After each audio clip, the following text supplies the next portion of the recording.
Thanks for watching Afternoon Live. When the chaos of Christmas morning is over, you may be left wondering, what should I do with all of this paper?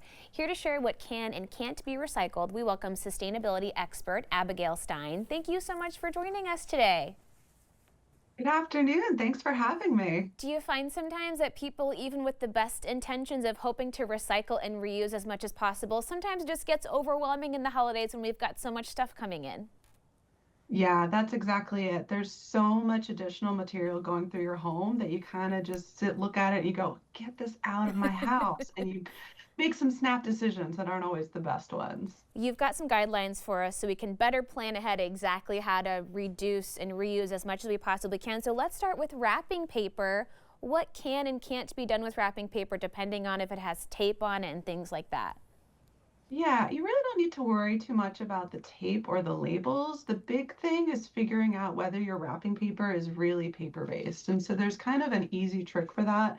Most of the time you can look at it and go, okay, that's obviously not paper, and sort of, make a judgment that way. But if you're really not sure, you can kind of take some paper or the wrapping paper and crumple it up. And if it sort of keeps that shape, that is paper based and it can go in the bin. If it doesn't, it's not. And, trash is probably the better place for it. Okay. Or you can reuse it, maybe. What about if it's got maybe glitter and other substances attached to it? Would that be able to be recycled? We really don't want glitter Okay. in our recycling. And so if it's very glitter, like a little bit of shine, if it's crumpling, it's still paper. But glitter and that kind of thing is going to be a problem for the machines. Yeah. Okay. What about just regular tissue paper? Is that mostly recyclable? It's mostly recyclable. It's probably a good idea to check your local guidelines for tissue paper. Most of the time it's fine, but you'd hate to get that wrong. And it's really easy to just sort of Google your local community, your county, and then recycling guidelines to find out that information. Okay, so what about making sure we're properly recycling just good old-fashioned cardboard boxes and then also those mailers that might have different padding in them? Yeah, that's a great question because, certainly there's more of them in your home right now. And so for your cardboard boxes, when they come in, you don't need to worry about the tape. You don't need to worry about the labels. The important thing is EFR. So empty it, flatten it so you can fit as much as you can in, and then recycle it. So, take out anything that isn't going to be recyclable. You want to try to avoid it being, too damaged. And if it can be clean and dry, that would be better. But really just empty, flatten, recycle. And then what about the holiday cards? I imagine that's kind of a similar question to the wrapping paper because they can come in all kinds of materials. Yeah, holiday cards are so great. It's so nice to get to spread information and give updates on your family and hear from others. Just check for glitter, foil, things like that. The paper envelope is great. A paper card is great. But if it's got a lot of additional stuff that isn't paper, that's probably better not to try to recycle it. Okay, tell me about the concept of wish cycling. What are we getting wrong there?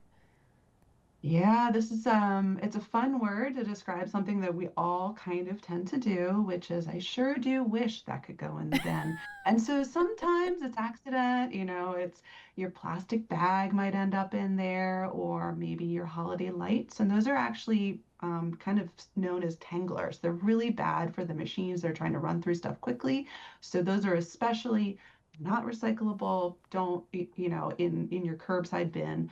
The other ones are more, if you have a gift bag, maybe, something like this. This is paper, it's great, but this is ribbon. That's not going to go in a paper recycling bin. And so, that's something where you want to try to remove it or consider reusing it. We have some bags at my house that I think are 20 or 30 years old, if I'm being really honest.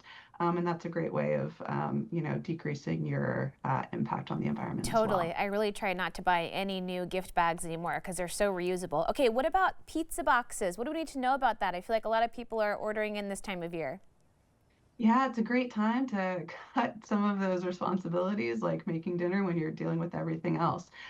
We love pizza boxes. We don't need your pizza, so if you could get the food out of it, that would be terrific.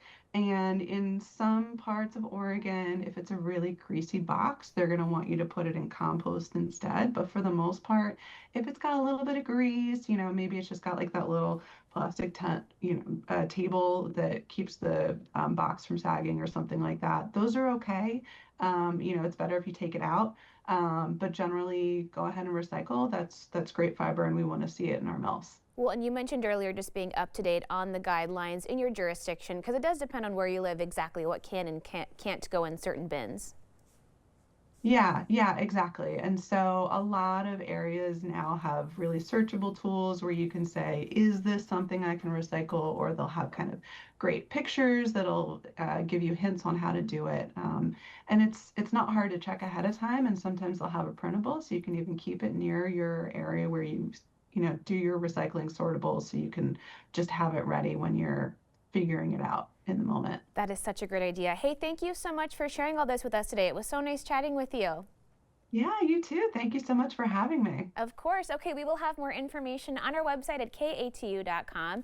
We'll be right back with more Afternoon Live right after this.